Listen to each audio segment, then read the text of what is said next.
It wasn't very long ago, and it wasn't very far away. But more than 130,000 people lost their lives in the early 90s as Yugoslavia tore itself apart.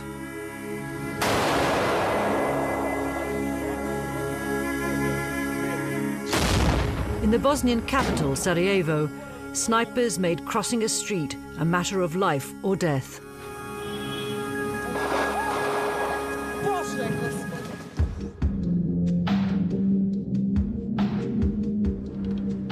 Whilst all eyes were on that city, I headed north with ITN to investigate claims that the Bosnian Serbs had set up a string of detention camps.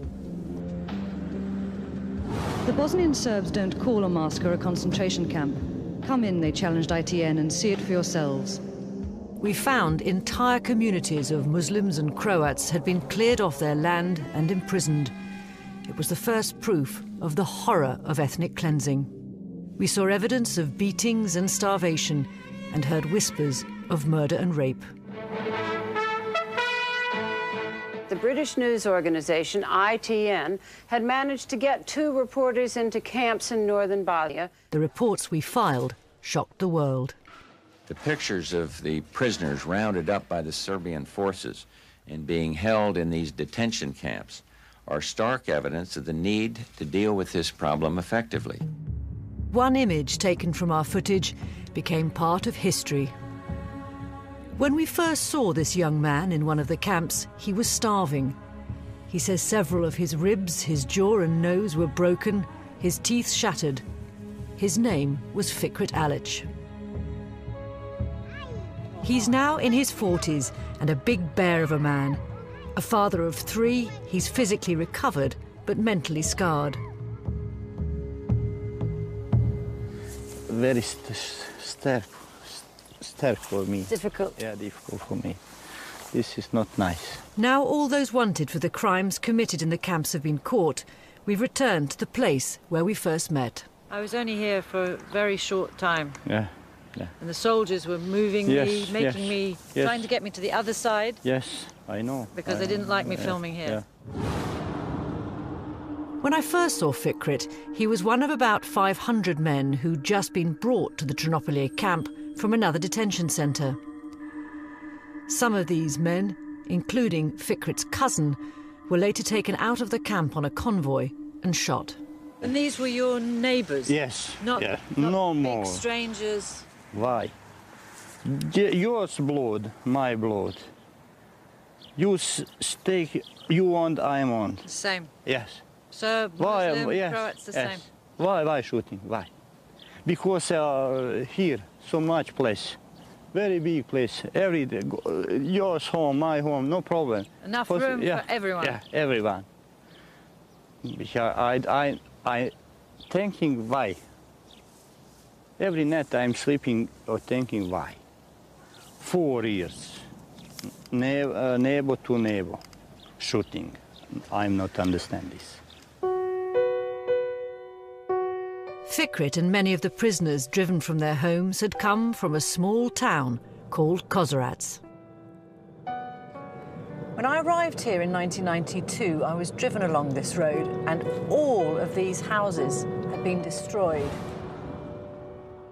There was nothing here. It was like a ghost town.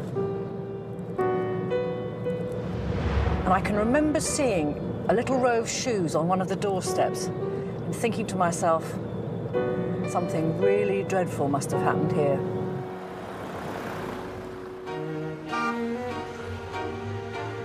But Kozarac has now come back to life. Thousands of its residents have returned. I'm astounded by the recovery of this community today, just as nearly 2 decades ago, I was shocked by the extent of their suffering.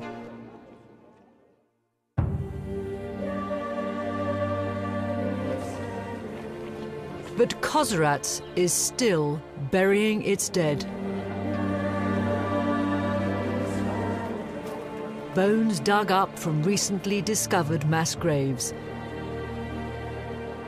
111 coffins were carried into Kozarac's cemetery this summer in a single day.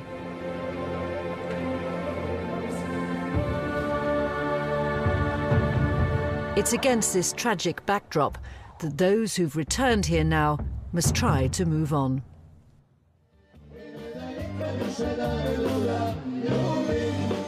Although several thousand of those Muslims driven out have come back, not everyone wants to live here permanently, for this town now sits in Serb-controlled Bosnia. After the war, many became refugees abroad and now only return for the summers. This one here is from Norway. This one, England. All them at the top is from Switzerland. Up there is a bit Slovenia. Even though I was born in England, like, I've always felt like, you know, it was home here. I met Harry Paratusic's father, Jamal, in the most notorious camp, Omarska. The prisoners' fear there was palpable. Every word they spoke was listened to by their hostile and armed guards. But Harry's father dared to hint at the terrifying reality. How are you treated? What are the conditions, I asked. I don't want to tell lies. I can't speak the truth. Thank you for coming. Harry now comes back here to the town he calls home every summer. I spoke to your dad because I was hoping he'd be here, but he's not with you. Why is that? Me and him and my mum we visited Omarska 2 years ago, and ever since then he hasn't been the same. He hasn't been sleeping. Back, and then it brings back a lot of emotions for him. He lived through something that no one wants to live through. Omarska was an horrific place. Nearly 500 men are thought to have died there, and of the 1,300 still missing in the area, many are thought to have disappeared from the camp. Some of the guards we filmed are now in jail for rape, torture and multiple murder. The experience of the father has affected the son.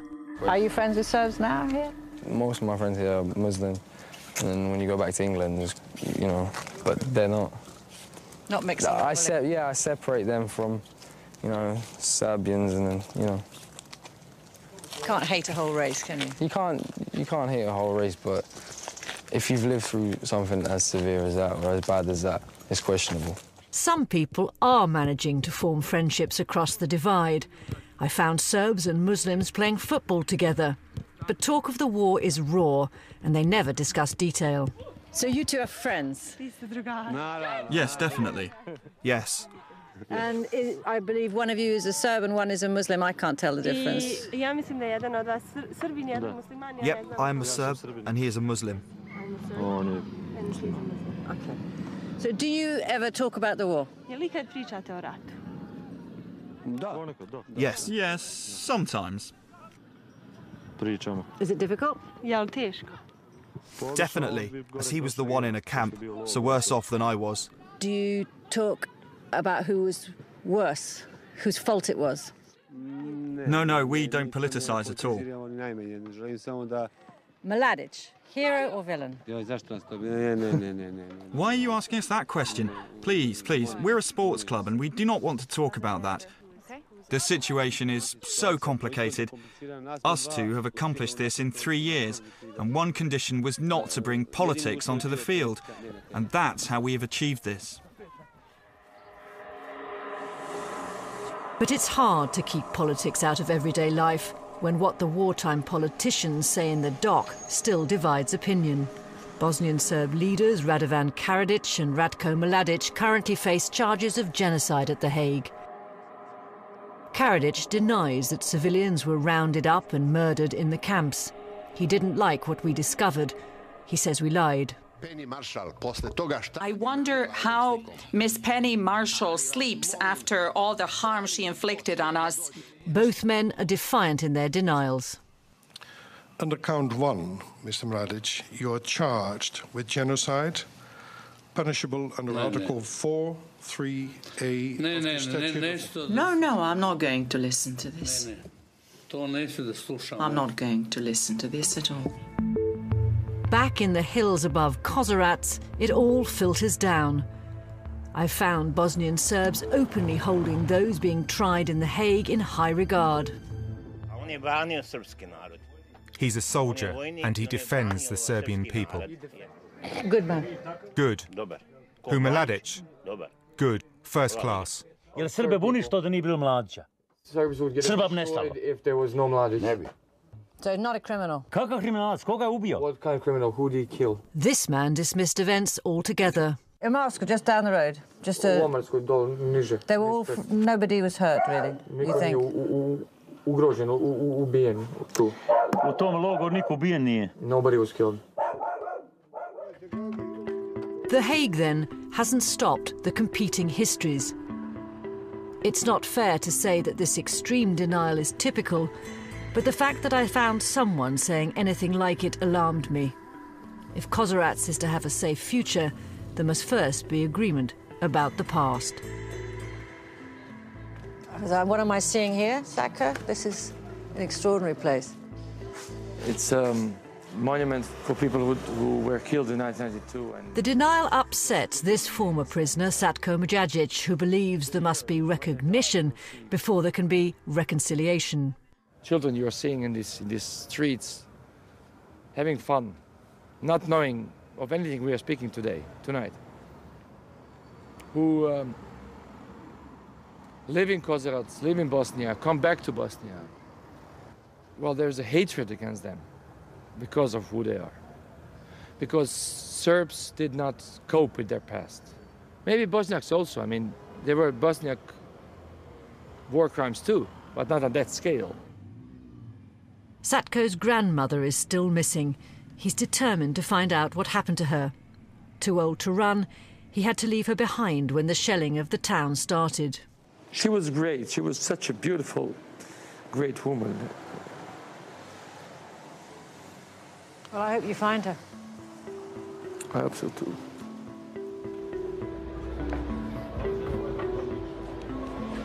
When you spend any time here, you realise that everyone is missing someone. There's virtually no family that's complete.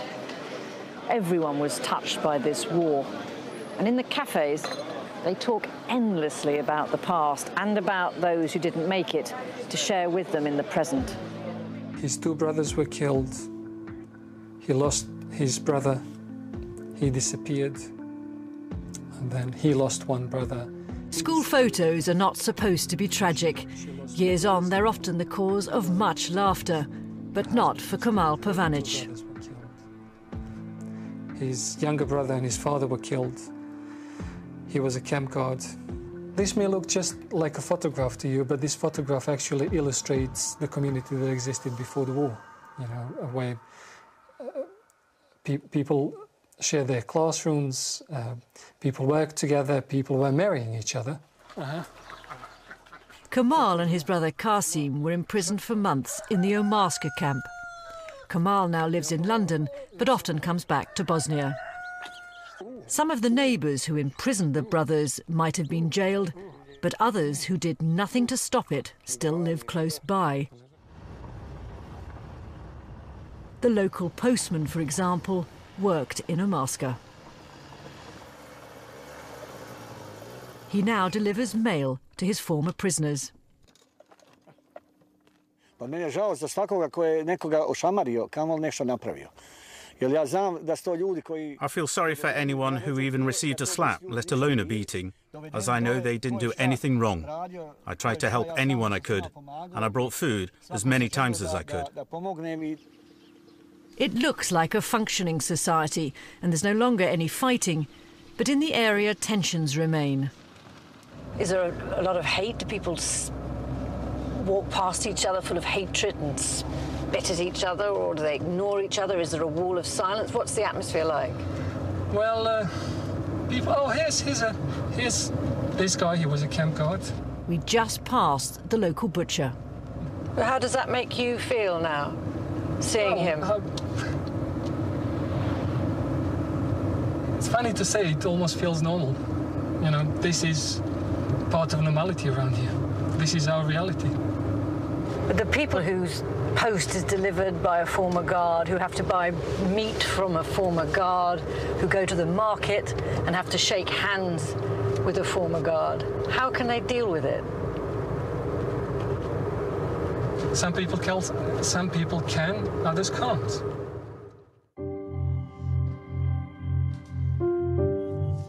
Omarska's now a working mine. Once a year, relatives and survivors return here to remember the prisoners who didn't make it out.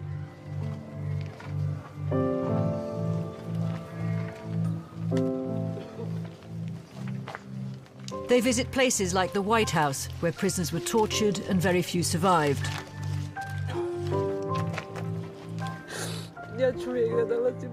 I will always come here. I already found one of my brothers here, but the second one and my husband I haven't. Is the Hague process working? Not for victims like Nasiha Klipic.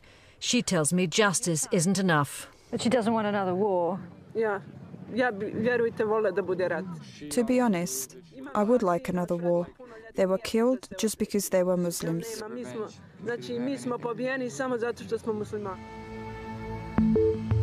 Like the denial on one side, the talk of revenge on the other threatens the peace here, and they feed off each other.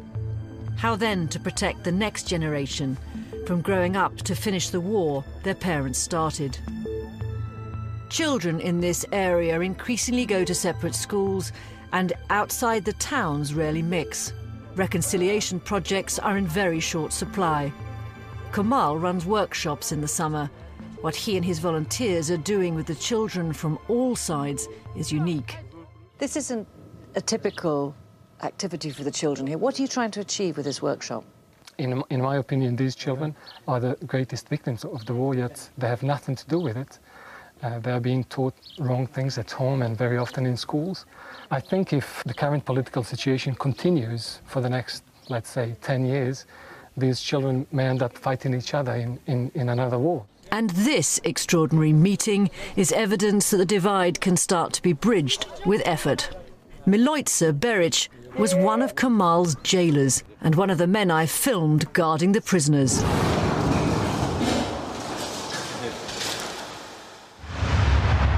Kamal has persuaded him to take part in a workshop and to talk to us. He accepts atrocities happened, murders too, but says he was never involved. Was he ordered to go and work in a mask? Tu niko nije išao dobrovoljno. Dobrovoljce nisu išli samo naredi moraš ići tu. Znači, tu je bilo vojno naređenje i gotovo. Znači, vojska je bila u tom svemu izvršna. He's saying nobody went to work as a guard in Omarska of their own will. They were ordered, to go and work as guards. He said it was a military order, and people just had to go. I asked Milojca if everyone mixing would help the communities heal. Pa ja se nadam da bi trebalo. A ako to shvataju svi kao što shvatamo ja i ti, razumiješ? He said, he hopes it should prevent the war, if everybody thinks about it the way he and I think about it. This gave me hope.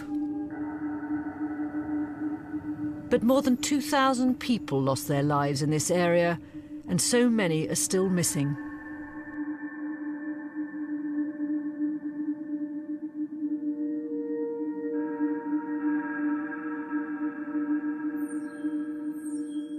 Today, Satko's continuing his search for his grandmother. At the morgue, the Missing Persons Commission has retrieved the bones and clothing of 5 unclaimed elderly women from Kozarac. He doesn't recognize any of the garments.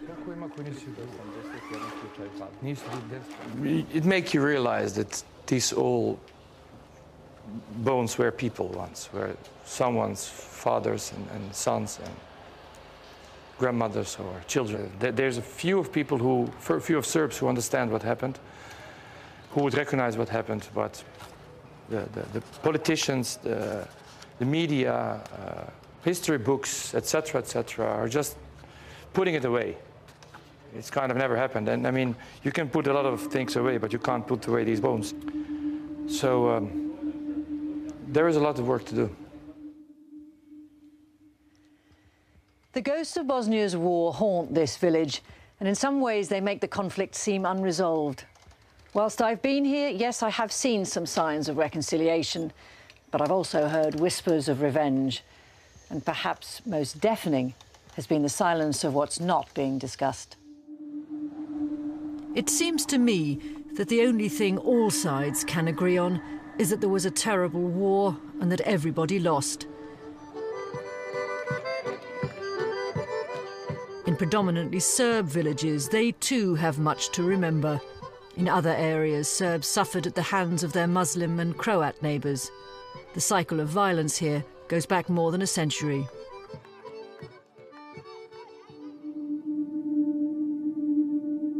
And what of the man who became such a symbol of the war? Today, Fikret Alić is more concerned with the future than the past. He comes back to Kozarac every summer and is trying to make a life for his children here. I want to build a future where it teaches the kids a history about the war and that neighbours killed neighbours. I want them to build a future that is focused on life and not hatred, focused not on the details of who was Mladic and who was Karadzic, but to know what has happened here and to move on beyond that. 19 years ago, Fikret was living proof of man's inhumanity to man. Today, he's proof of man's ability to survive and to recover. But forgiveness doesn't come so easily. After all these years, can you forgive the neighbours who did this to you? The ones that were intentionally bad, never. The ones who were beating me and did harm to me, maybe. But the ones who killed the women, the children, the older population, I could never forgive them.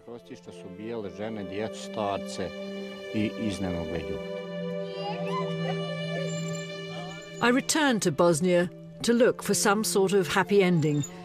And it is wonderful to see Fikret with his family, wonderful to see their town rebuilt. But there's unfinished business here. There are just too many wounds and too much history to be sure of a happy ever after.